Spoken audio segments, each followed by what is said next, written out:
दोस्तों, नमस्कार। कैसे हैं आप? ऐतिहासिक जानकारी की कड़ी के अंदर आज हम एक दास्तान लेके आए हैं। उज़्बेकिस्तान में आज एक छोटा सा शहर है, अंदीजान। एक घाटी है, फरगना।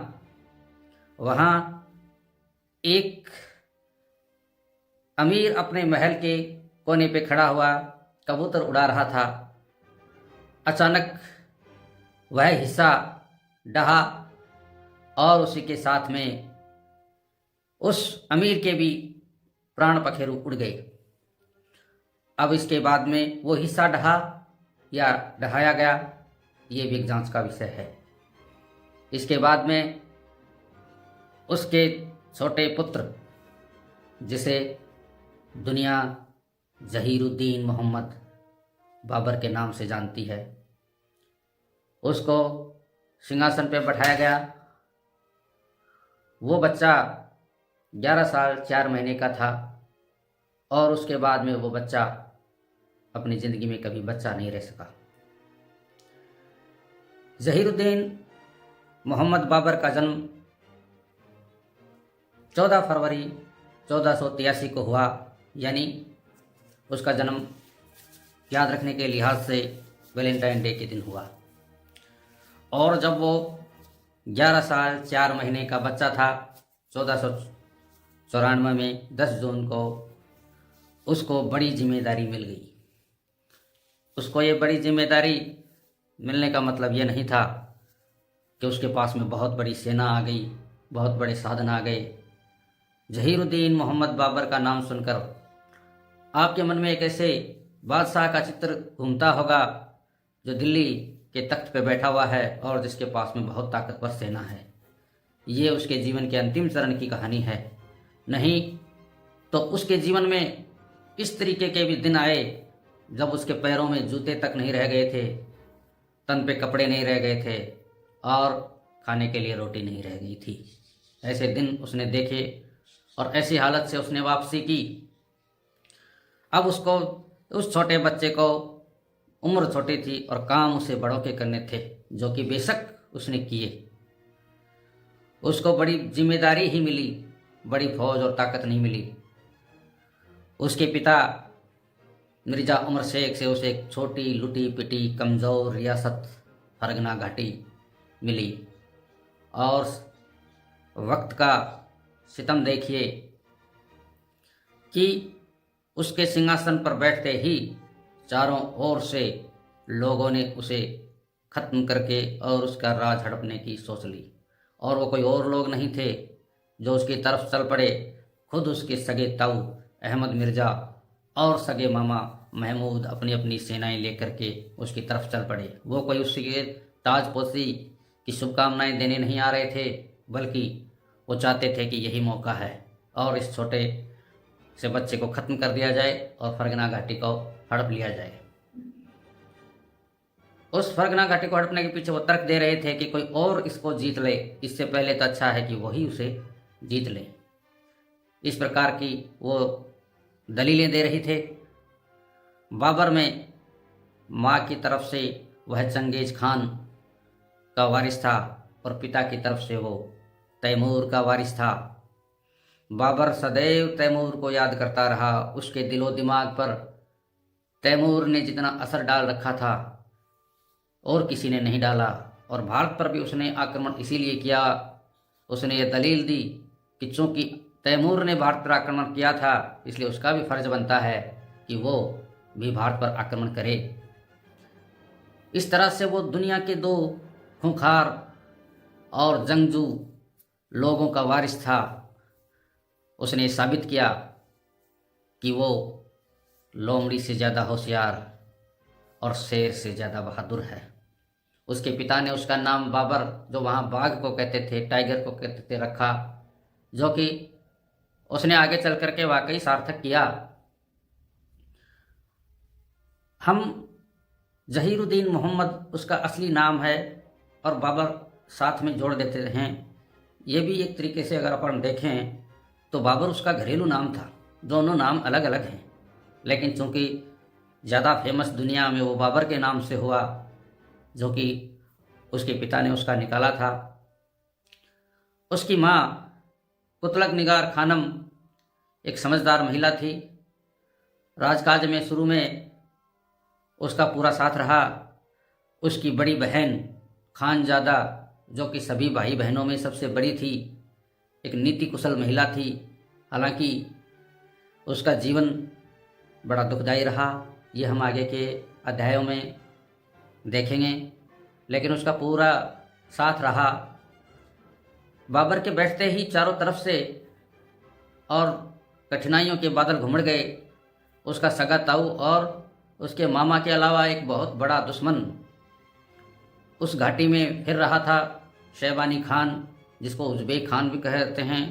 बड़ा ताकतवर था और जैसे उसने कसम ले रखी थी कि वो तैमूरिया ख़ानदान को सभी जगह से खदेड़ देगा, और उसमें काफ़ी हद तक वो सफल भी हो रहा था। आगे चल कर के कई जगह है किस्मत ने भी बाबर का साथ दिया, ये भी हम देखेंगे। और खानजादा ने उसके लिए क्या क्या कुर्बानियाँ दी, वो भी हम आगे के अध्यायों में चर्चा करेंगे। और वो कौन था जिसकी कमर में बाबर ने तलवार बांधी और उसने उसका जीवन से पहले खुद का जीवन देने की शपथ ली, किंतु एक दिन ऐसा आया कि उसने ऐन वही तलवार बाबर के सिर में दे मारी। और कौन सी वो वजह थी जिसकी वजह से बाबर बच पाया। उसके साथ में एक कठिनाई और हो गई कि उसके जो विरोधी थे उन्होंने एक संघ बना लिया और उसके छोटे भाई जहांगीर मिर्ज़ा को आगे करके वो लोग ने एक बार उसको सत्ता से बेदखल भी किया। मुगलिया ख़ानदान में जहांगीर नाम का आदमी पहले भी हो चुका है, यह आपको विदित हो। जहाँ तक उसका सबसे अच्छा टाइम है और उसके पीक टाइम है, वो हिंदुस्तान के बादशाह के रूप में था। 26 दिसंबर 1530 को जब वो मरा तो मृत्यु के वक्त 47 साल उसकी उम्र थी। अपनी ज़िंदगी में एक सैनिक दृष्टि से अगर मूल्यांकन किया जाए तो वाकई वो एक सफल सेना नायक कहा जाएगा।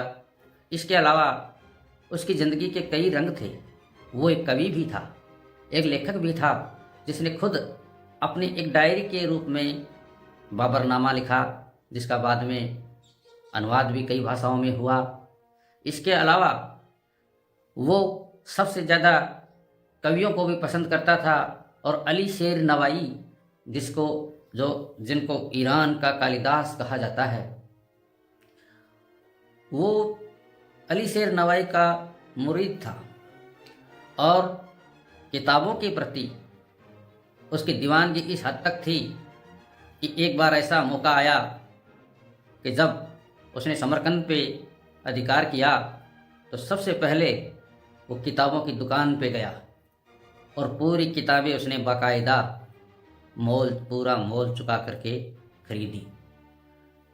अब इसमें मैं आपको बता रहा था कि अहमद मिर्ज़ा ने तुरंत हमला करने की सोची और ये खबर पहुंची तो बाबर के सामने दो ही रास्ते थे, या तो वो उससे लड़े या उसको अपना राज सौंप दे।